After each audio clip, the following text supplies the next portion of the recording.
Boa tarde a todos e obrigado por aguardarem. Sejam bem-vindos à teleconferência da Aeris Energy referente aos resultados do segundo trimestre de 2021. Estão presentes hoje conosco o Sr. Bruno Vilela, CEO da Aeris Energy, e o Sr. Bruno Lolli, diretor de Planejamento e de Relações com Investidores. Informamos que esse evento está sendo gravado e que todos os participantes estarão apenas ouvindo a teleconferência durante a apresentação da Aeris Energy. Em seguida, iniciaremos a sessão de perguntas e respostas, quando mais instruções serão fornecidas. Caso algum dos senhores necessite de alguma assistência durante a teleconferência, queiram, por favor, solicitar a ajuda de um operador digitando *0. Este evento também está sendo transmitido simultaneamente pela internet via webcast, podendo ser acessado no endereço www.ri.aerisenergy.com.br, onde se encontra disponível a respectiva apresentação. A seleção dos slides será controlada pelos senhores. O replay deste evento estará disponível logo após seu encerramento. Lembramos que os participantes da webcast poderão registrar via website perguntas para a Aeris Energy, que serão respondidas após o término da conferência pela área de RI. Antes de prosseguir, gostaríamos de esclarecer que eventuais declarações que possam ser feitas durante essa teleconferência relativas às perspectivas de negócios da Aeris Energy, projeções, metas operacionais e financeiras, constituem-se em crenças e premissas da administração da companhia, bem como informações atualmente disponíveis para a Aeris Energy. Considerações futuras não são garantias de desempenho e envolvem riscos, incertezas e premissas, pois se referem a eventos futuros e, portanto, dependem de circunstâncias que podem ou não ocorrer. Investidores e analistas devem compreender que condições gerais, condições do setor e outros fatores operacionais podem afetar os resultados futuros da Aeris Energy e conduzir a resultados que diferem materialmente daqueles expressos em tais considerações futuras. Gostaria agora de passar a palavra ao Sr. Bruno Vilela, que iniciará a apresentação. Por favor, Sr. Vilela, pode prosseguir. Boa tarde a todos. Antes da gente falar sobre os resultados do nosso mercado e também um pouco sobre a perspectiva da nossa empresa. Vocês devem ter acompanhado na mídia, recentemente saiu o relatório da ONU, falando do problema do aquecimento global e que o planeta já aqueceu 1 grau recentemente e que esse aquecimento já é quase irreversível, né? Então, mesmo todos os governos com planos agressivos de reduzir a emissão de gás carbônico, esse impacto... Então, o que a gente vai ver? A gente vai ver os governos ainda mais agressivos com redução de emissão. O que a gente pode falar que a gente já está vendo, e a gente já está vendo isso na prática no mercado. Semana passada, o governo de energia renovável. A gente sempre fala dos que importam mais para a gente, né? Alguns bilhões de dólares foram para os portos, para eles se adaptarem para o mercado offshore americano. Então, os Estados Unidos está sim se preparando para receber o mercado offshore. Em termos de regulamentação, a gente já comentou que está resolvido, agora está tendo um investimento em infraestrutura. Outros bilhões de dólares para a linha de transmissão, o que vai ajudar muito o mercado onshore. Nos Estados Unidos, diferentemente do Brasil, o sistema não é interligado, então tem vários sites que têm potencial eólico nos Estados Unidos que não têm geração de energia porque não tem linha de transmissão. E para terminar também, muito relevante para a gente, alguns bilhões de dólares serão investidos em postos de abastecimento para carros elétricos. Isso aí vai sim acelerar a transição energética que a gente vem comentando, e isso já é uma realidade. Se a gente for para a Europa também acabou... A legislação desse programa fala de reduzir as emissões de gás carbônico em até 55% até 2030, ou seja, a Europa também com planos muito agressivos para reduzir a emissão de gás carbônico. A eólica ela vai se destacar muito no Brasil no curto e médio prazo pela crise que a gente vem vivendo, uma crise hídrica, e isso aí vem gerando um aumento significativo no custo da energia, e a gente já tem sentido esse impacto na nossa inflação. Hoje, o maior motivo do aumento da inflação, que mais pega para a gente, é o aumento do custo da energia. E quando a gente vai falar um pouco de perspectiva de curto prazo, vocês podem questionar, tá bom, isso a gente está falando de médio a longo prazo e em relação ao curto prazo, o que está acontecendo? O que está acontecendo a gente pode falar que é um pouco do desdobramento da pandemia, e esse desdobramento da pandemia está gerando uma certa incerteza nos investidores que constroem os parques eólicos. Quais são essas incertezas? Qual que vai ser o crescimento mundial e qual que vai ser o nível de inflação? Por quê? Porque a inflação atual fez com que os componentes eólicos aumentassem muito o seu preço. Então, esses investidores, eles estão esperando para entender como que vai ser a economia no futuro para realmente fazer esses investimentos. Então, a gente sabe que é uma demanda reprimida, a demanda está aí, ela está cada vez mais agressiva, ela não está acontecendo no curto prazo, devido a esse problema do aumento do preço, tanto de matéria-prima como de componente. Então, isso é um desdobramento da pandemia. A gente sente isso na prática. Grande parte a gente consegue repassar para os clientes. Outra parte a gente tem que trabalhar para mitigar o risco. O risco de aumento de preço de matéria-prima, mas também tem um risco logístico. Acabamos de receber notícia que Porto, na China, foi fechado por casos de Covid. Então, a pandemia, ela diminuiu, mas ela ainda assim está causando impacto em toda a cadeia produtiva, não só da eólica, mas qualquer tipo de indústria que tenha exportação e importação. E para finalizar, em relação à perspectiva da Aeris, a gente iniciou, já estamos produzindo os 3 moldes da Siemens Gamesa, que é o nosso novo cliente. Cliente hoje só a Aeris que fabrica para a Siemens Gamesa no Ocidente, tirando eles próprios. Então, é um cliente que a gente iniciou um relacionamento agora, são 3 moldes. Esse modelo vai ser muito importante para a gente. O ramp-up, que é a curva de aprendizado desse modelo, vai ser muito importante em relação às perspectivas de resultado do ano seguinte. Passando para o slide número 3, falando agora um pouco dos resultados, a gente vê que o nosso lucro líquido nesse trimestre atingiu 18,7 milhões, atingindo 113,8 milhões nos últimos 12 meses. O ROIC médio nos últimos 12 meses foi de 13,9, ainda negativamente impactado pela alta representatividade do capital alocado em linhas operacionais e não maduras. Investimento de 68,8 milhões nesse trimestre, e estamos chegando muito próximo de encerrar o ciclo de investimento nesse ano. Então, todo o investimento que a gente tinha planejado, ele está sendo executado. A receita líquida foi de 591,9 milhões nesse trimestre, atingindo mais de 2,7 bilhões no acumulado trimestre e acumula 255 milhões nos últimos 12 meses. Então, isso é só um highlight dos nossos números. Eu passo agora a palavra para o Loli, que vai dar continuidade para a apresentação.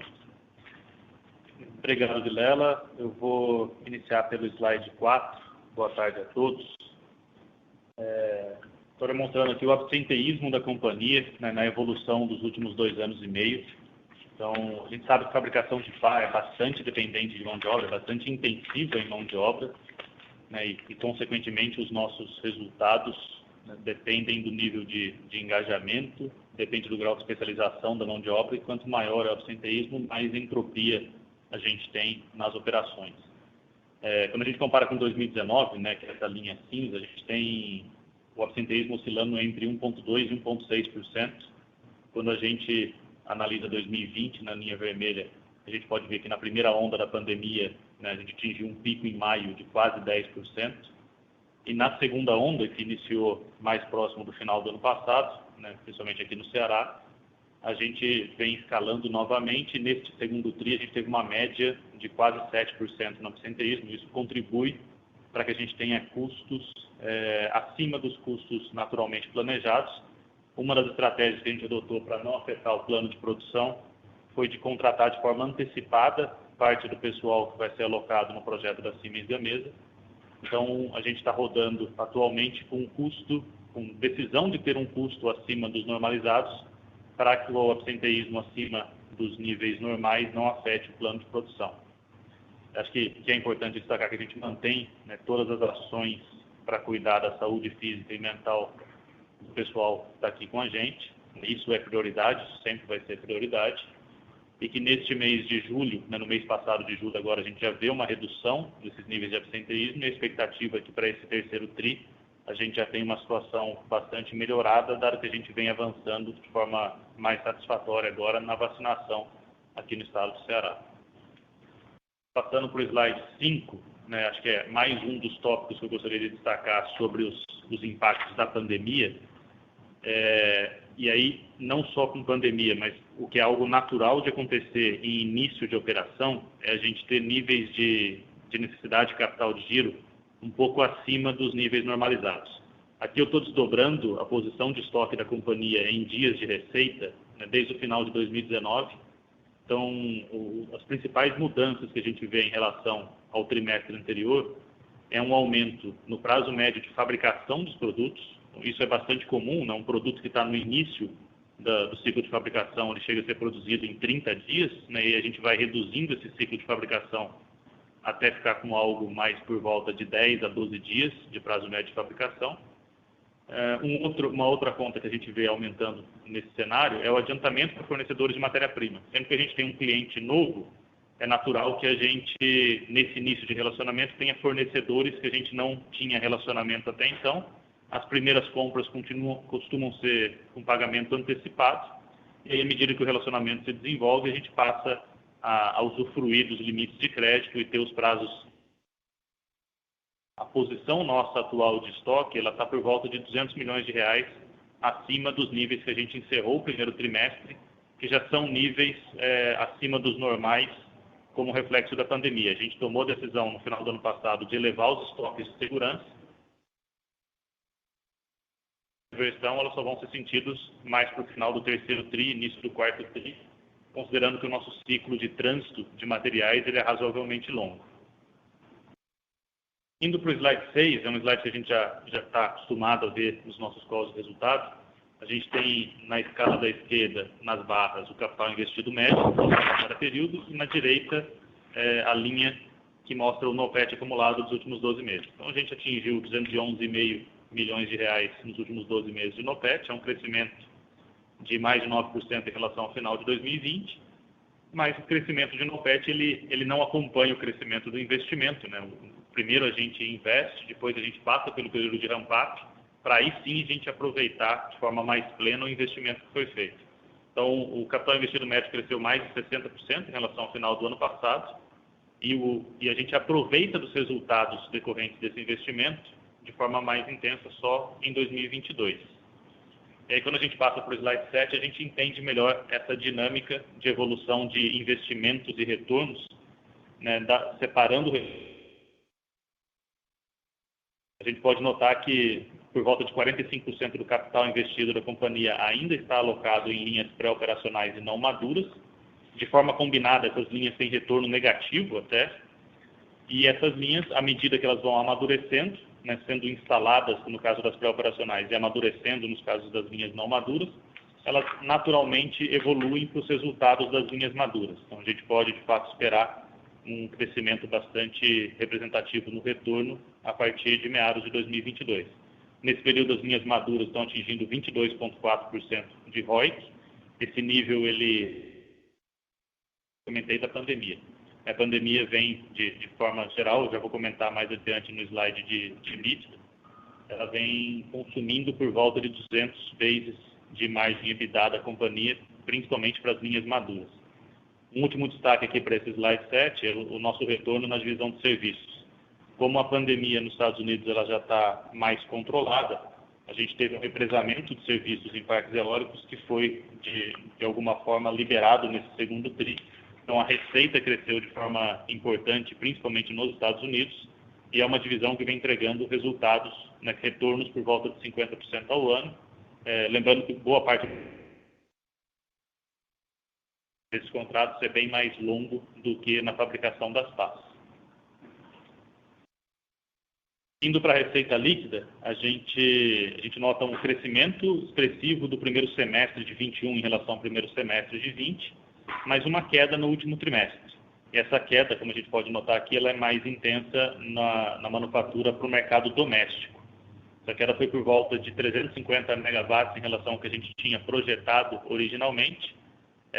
A gente está passando esse volume para o ano que vem, então um dos nossos clientes pediu postergação de volumes por conta de uma restrição no fornecimento de um dos insumos. Eu lembro aqui que a negociação entre os nossos clientes e os nossos fornecedores é feita entre eles. A Aeris ela participa executando esses acordos comerciais que os nossos clientes assinam com os nossos fornecedores, e eles decidiram, comunicando a Aeris posteriormente, de que os volumes que a gente receberia desse insumo seriam reduzidos esse ano e que ano que vem a gente volta para volumes muito próximos de 100% da ocupação da capacidade para esse cliente. Então, esse volume perdido em 2021, ele passa integralmente para 2022. Isso não afeta o retorno do projeto de forma alguma, mas isoladamente para esse trimestre, a gente tem uma menor capacidade de diluição de custo fixo, uma vez que essa postergação foi feita com um notice muito mais curto do que o usual. E aí, passando para o slide 9, a gente tem a evolução do resultado. Então, mesmo com essa menor capacidade de diluir os custos fixos, a gente conseguiu melhorar a margem nesse período, de 9,2% para 9,3%. Eu acho que é importante destacar que a margem para as linhas não maduras ela foi por volta de 7,5% nesse trimestre. Já as linhas maduras, a margem atingiu 11% nesse trimestre. Então, aquele comentário que eu fiz no slide anterior dos 200 basis, a expectativa para essas linhas maduras nesse trimestre seria de 13% de margem, caso a gente não estivesse sofrendo todos esses efeitos relacionados à pandemia, principalmente, e também a não diluição plena dos custos fixos, conforme a gente tinha projetado. Indo para o slide 10, a gente pode, como o Vilela já comentou anteriormente, a gente pode notar que o ciclo de investimento está chegando muito mais próximo ao final. Não é de forma alguma um gasto de 300 milhões. Ainda existe alguma incerteza sobre este número em decorrência de algumas negociações contratuais que a gente vem fazendo com alguns clientes, que pode gerar transição de linhas ainda dentro desse ano de 2021. Para 2022, a gente espera já níveis de investimentos muito mais próximos do que a gente chama de CAPEX de manutenção. Então, a expectativa para 2022 é que o investimento do ano oscile entre 50 e 70 milhões de reais. Aí a gente pode ver no slide 11 que o centro de distribuição, que é parte dos grandes ativos construídos com os recursos do IPO, ele já está de forma preliminar em operação. A gente atinge plena ocupação do CD no final de setembro desse ano. Ele conta com mais de 35 mil metros quadrados de área construída. E aí, seguindo para o slide 12, a gente já vê a expansão Fabril. É basicamente um site novo, a gente internamente chama de PCM 3. Ele é a continuação da matriz da companhia. Passo e definição de plano diretor para construir mais 50 mil metros quadrados neste terreno, caso a gente tenha, no futuro, demanda suficiente para fazer essa expansão. E esse contrato, este prédio que a gente está vendo aqui, ele já nos permite atender de forma plena o atual contrato com a Siemens Gamesa. Indo para o slide 13, a gente mostra o fluxo de amortização das dívidas da companhia. A posição de caixa no fechamento do segundo TRI foi de 478 milhões.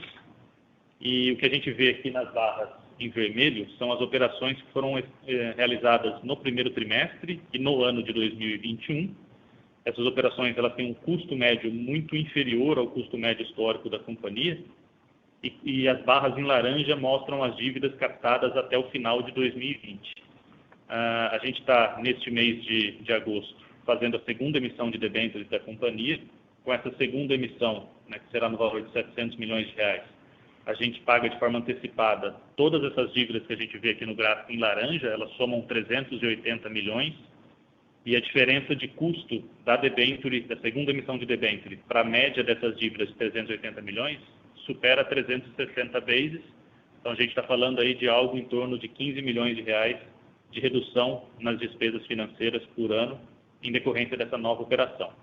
E o volume dessa operação, né, também permite que a gente passe uma posição de caixa muito mais confortável pelo ano de 2022. A gente naturalmente sabe que é um ano eleitoral, não é uma eleição tão tranquila como o histórico, né? Não que o histórico tenha sido, mas é uma eleição que gera bastante incerteza, então a gente prefere ter uma posição de caixa mais confortável para o ano de 2022. Indo para o slide 14, a gente mostra a evolução das ordens cobertas por contratos de longo prazo. A gente saiu de 11,7 gigawatts no primeiro TRI para 11,5 no segundo TRI. Isso aqui é a combinação, né, do volume produzido de 700 megawatts e da adição de obrigações contratuais por parte de um dos clientes, né, da ordem de 500 megawatts, com a confirmação de uma linha de produção adicional. A receita potencial desses contratos, considerando o câmbio do fechamento do segundo TRI, é de 8,1 bilhões de reais, e a potência média dos aerogeradores já atinge os 4,7 megawatt médio. Mostra a evolução contratual de cada uma das linhas, considerando o seu estágio de maturidade. O que a gente tem de evolução em relação ao trimestre anterior aqui é a postergação do encerramento de uma das linhas. Então, a gente estava prevendo descomissionar 3 linhas neste atual trimestre, né, no terceiro TRI de 21.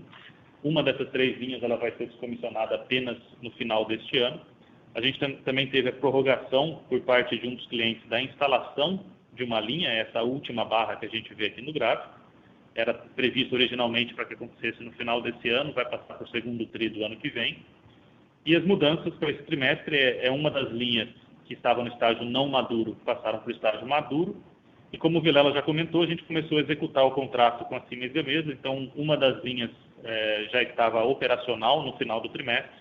Então, a gente converte ela dessa fase pré-operacional para a fase madura. Então, com isso, eu encerro essa apresentação de hoje e eu passo a palavra de volta para o operador. Obrigado.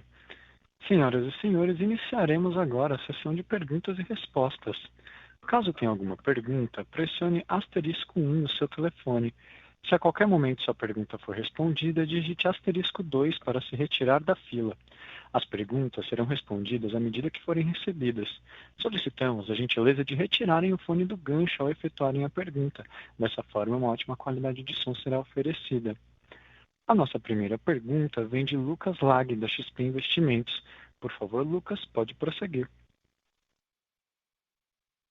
Boa tarde, Vilela. Boa tarde, Loli. Obrigado pelo espaço. Acho que uma pergunta do nosso lado aqui é em relação a essa pressão generalizada globalmente que a gente tem visto em relação a custos de matéria-prima, né? A gente tem visto aí Siemens Gamesa, Vestas reduzindo o guidance para esse ano, CPI também do lado do competidor reduzindo projeções, né? Eu queria ver com vocês como que estão as conversas, né, com as fabricantes de turbina em relação a essa questão, se estão conseguindo repassar 100%, né, desse aumento de custos nos contratos existentes, ou se existe eventualmente algum espaço para renegociação com os clientes, dado esse cenário atípico, né? E pensando também em novas adições de linhas, né, dada a saída dessas 3 linhas previstas para esse ano. Como que está a conversa, a negociação dos clientes para adicionar essas novas linhas de produção nesse espaço que vai ficar vago, né? Se vocês estão vendo eventualmente alguma pressão em precificação, dado esse cenário de aumento de custo, né, que possa impactar o nível de ROIC da companhia no médio prazo, ficar possivelmente abaixo do histórico. Acho que é mais essa questão. Vocês já deram uma boa ideia, mas pensar um pouco mais no detalhe aqui em relação a essa tendência de precificação com novos contratos e nos contratos existentes. Obrigado. Boa tarde, Lucas. É o Vilela falando. Primeiro, gente, a gente gostaria de pedir desculpa, porque a gente viu aqui que a transmissão está falhando um pouco, até a pergunta do Lucas falhou um pouco para a gente também. Mas eu acho que eu entendi sua pergunta, Lucas. A gente tem... Isso é importante. Sou eu e o Loli, né? A gente, além de ser executivo, a gente é sócio da empresa. Então, a gente tenta sempre mitigar a questão de risco dos nossos contratos e olhar o ROIC deles mesmo com a visão de projeto. Então, os nossos contratos, diferente dos contratos da TPI, que a primeira vez que ela divulgou mais ou menos a estrutura de contrato foi na divulgação desse resultado, nos nossos contratos, o aumento de preço de matéria-prima, ele é pass-through. Tem contrato que é diário, tem contrato que é semanal. Diário não tem porque é muito difícil ser. Mas na questão de variação cambial é diário mesmo. Mas em relação ao aumento de preço de matéria-prima, ele vai ser cobrado mensalmente ou no próximo trimestre. Então a gente não sofre nenhuma perda financeira devido a esse aumento de preço de matéria-prima. O que a gente está vendo, conversando com os fornecedores, que realmente isso está gerando esse aumento é gerado pelas incertezas da economia e também do aumento do custo logístico, mas é uma coisa pontual que tende a voltar aos patamares normais assim que as coisas acalmarem em relação à pandemia. Porque a gente fala que a pandemia acabou, mas isso acaba sendo resultado da pandemia por todos os motivos que a gente já falou, liquidez muito alta no mundo, isso gerou a inflação, a complicação logística que está, mas a gente não acredita que esses preços irão se manter. Então, resumindo, é pass-through, os preços vão voltar, isso a gente tem convicção e não... o Loli vai dar mais detalhes. Boa tarde, Lucas. Sobre o ROIC, acho que o Vilela já comentou bem, o aumento dos custos dos insumos são repassados para os clientes. Então, acho que o maior efeito que a gente tem aqui não é nem na capacidade de ter resultados, mas sim na necessidade de captar o dinheiro. Então, nesse período, e não só pelo aumento nos custos, mas também pelo aumento do ciclo logístico. Então, quando a gente precifica os contratos, a gente obviamente assume algum grau de conservadorismo no tempo médio de trânsito dos materiais, mas os tempos atuais estão acima do que a gente assumiu. Então, é natural que até a gente ter uma situação normalizada no ciclo logístico global, a gente tem uma necessidade de capital de giro um pouco acima dos níveis normalizados e, consequentemente, mais capital investido e menos ROIC do que a gente precificou. A gente está bastante confiante que a situação para o final desse ano, para o início do ano que vem, ela já passa a ser muito mais próximo aos indicadores que a gente precificou. Perfeito. Obrigado, Vilela. Obrigado, Loli. Boa tarde para vocês. A nossa próxima pergunta vem da webcast de Rodrigo, do BRL Capital, que pergunta: analisando o relatório de sustentabilidade da Aeris, notei que o consumo de energia por pá produzida é bem menor que o da TPI. A que vocês atribuem isso? Obrigado. Boa tarde, Rodrigo. É o Loli falando. Obrigado pela pergunta. Acho que você leu com bastante atenção o relatório de sustentabilidade. A TPI também recentemente divulgou o relatório ESG deles. Quando a gente compara consumo de energia, de fato a gente tem, acho que é por volta de 40% menos de consumo de energia por pá produzida, quando comparado com a TPI. Acho que boa parte disso, além da eficiência na gestão dos recursos, de uma forma geral, que é algo que faz parte do DNA da Aeris, eu acho que o fato de a gente ter uma fábrica grande, principalmente pelo fato de ela ser localizada no Ceará, contribui muito para isso, né? A gente tem uma amplitude térmica muito baixa no Ceará e boa parte do que a gente tem de consumo de energia está associada à climatização, né? O processo produtivo, para que ele tenha um nível de controle exigido tanto por nós quanto pelos nossos clientes, ele precisa ser climatizado. Então, nossa capacidade de consumir menos energia para manter os prédios dentro dos parâmetros, né, dos requisitos de qualidade, a gente consome menos energia para isso. Então, naturalmente, é mais eficiente a produção de pás na Aeris em relação ao uso desse recurso. Acho que até mais importante que isso é quando a gente olha o consumo de energia como um todo.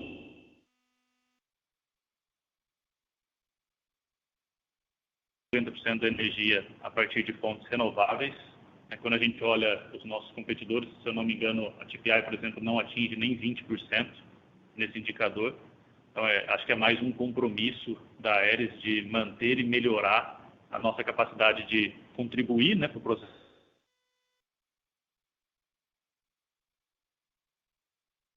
processo produtivo e garantindo que essa produção seja de baixo impacto, né? Isso contribui também para esse processo que o Vilela comentou muito bem no início da apresentação, e fica cada vez mais fundamental, né? Mudança climática é algo que a nossa geração já está pagando o preço dela, e se a gente não fizer nada de forma mais acelerada, as próximas gerações vão ser ainda mais afetadas.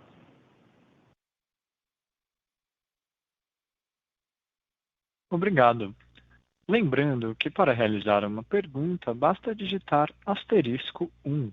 Por favor, aguardem enquanto coletamos perguntas.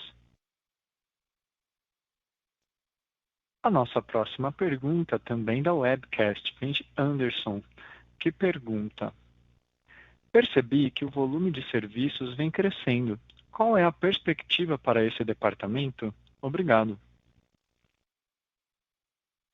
Boa tarde, Anderson. O setor de serviço ele vem crescendo mesmo, e o motivo que ele vem crescendo é até um pouco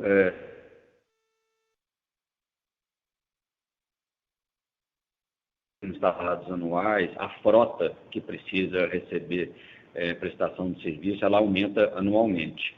São poucas empresas no mundo que têm a capacidade de fazer reparos em turbinas eólicas, e são poucas as empresas que têm um corpo de engenharia, que nem a Aeris, para fazer reparos nas pás eólicas.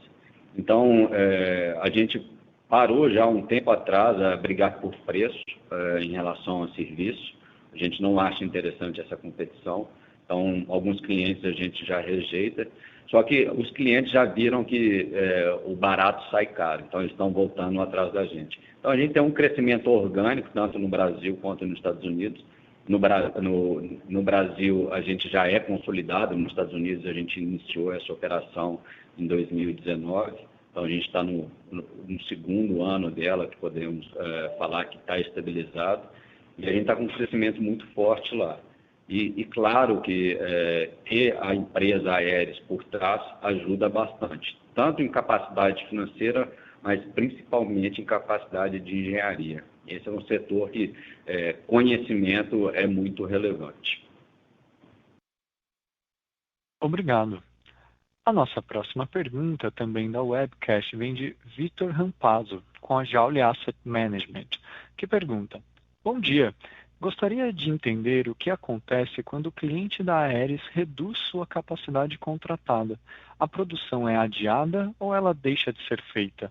Além disso, gostaria de entender melhor qual foi o insumo que gerou esse impacto na produção. Obrigado. Boa tarde. Vitor, quando o cliente reduz, o cliente tem essa flexibilidade contratual, tá? Então, todos os nossos contratos prevêem que o cliente pode pedir menos do que 100% da capacidade que a gente dedica para ele. Nesses casos, o natural é que o preço sofra um aumento, isso já é previsto em contrato. Nesse caso específico, a gente não praticou aumento de preço agora, porque essa redução ela não foi uma redução plena, ela foi de fato uma postergação, e essa postergação nos garante um volume adicional no ano que vem. E aí a gente também não dá o desconto associado a isso. Então, em 2022, a gente recupera o que a gente deixou de produzir nesse período, com um preço médio ligeiramente melhor. Sobre o insumo que afetou nesse período, sendo bastante transparente, foi um pultrudado de fibra de carbono, é uma das principais componentes estruturais da pá, e um dos fornecedores desse nosso cliente, ele teve uma restrição de oferta, reduzir o volume nesse período. Novamente, isso não nos afeta no médio prazo, então a gente concordou com essa postergação agora para até garantir mais resultados para o ano seguinte. Obrigado. A nossa próxima pergunta, também da webcast, vem de Lucas van der Seen, da companhia Gerval, que pergunta: poderiam comentar sobre a reportagem vinculada no Valor de hoje sobre as possibilidades de diversificação de produtos da Aeris? Obrigado. Boa tarde, Lucas. A gente, obviamente, não pode dar muito mais detalhes sobre isso sem ser via fato relevante, quando de fato a gente entender que o assunto merece esse destaque. Mas Sendo menos específico, mas ainda assim respondendo a sua pergunta, a gente vem continuamente discutindo com alguns players, não necessariamente no setor de energia, fabricação de alguns componentes em material composto. Esses business cases eles estão sendo elaborados pela diretoria e serão submetidos à avaliação do conselho quando a gente tiver concluído. São negócios que são sempre associados ao processo de transição energética. A gente entende que existe muita oportunidade tanto na construção civil quanto no setor de transportes para fabricar componentes que tenham resistência e que sejam mais leves do que outros materiais. Então, a grande vantagem do material composto é essa, de permitir atingir as propriedades mecânicas com menos peso. Quando a gente faz isso, falando de veículos, por exemplo, a gente ou aumenta o payload, ou aumenta a carga paga que esse veículo transporta, ou aumenta o alcance que ele consegue fazer antes de reabastecer.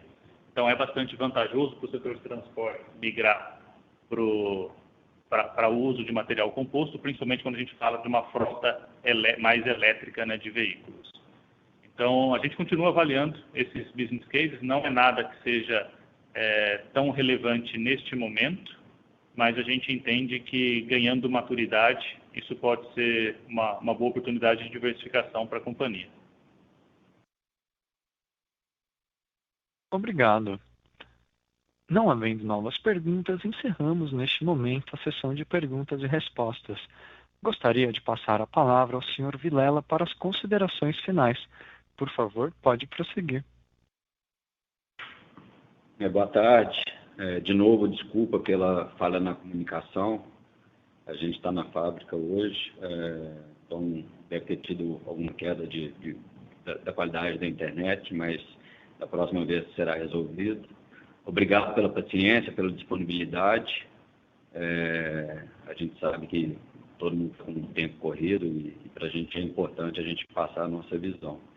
E a nossa visão, ela continua muito otimista, na verdade, cada vez mais otimista, não só pelas perspectivas de mercado, mas pelo nosso relacionamento com os nossos clientes e pelas melhorias que a gente está vendo aqui no nosso dia a dia na operação.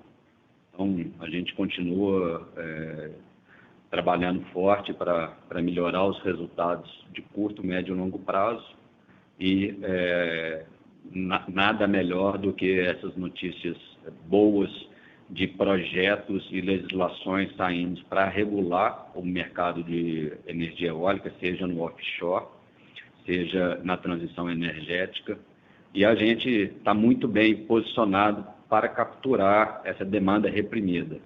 Por que a gente está muito bem posicionado? Porque esse ano a gente termina todos os ramp-ups previstos e ano que vem é um ano de produção estabilizada, um ano que as margens são muito melhores, mas eu não estou falando nem em relação à margem, estou falando mais em relação à dedicação do time. Quando a gente tem um lançamento de um novo produto, a gente exige uma dedicação muito grande do time de NPI, do time de engenharia. E como a gente sabe que essa demanda está reprimida, a gente sabe que vai ter um boom de demanda no ano que vem. E por isso a gente está muito bem posicionado para capturar essa demanda. Seja em liquidez financeira para fazer investimentos, se necessário, seja em relação à equipe e ao time de engenharia. Então é isso. Obrigado novamente pela disponibilidade e paciência de todos. E a gente fica à disposição para qualquer dúvida que vocês ainda tenham. Bom final de dia e boa quinta-feira. A teleconferência da Aeris Energy está encerrada. Agradecemos a participação de todos, tenham um bom dia e podem se desconectar agora.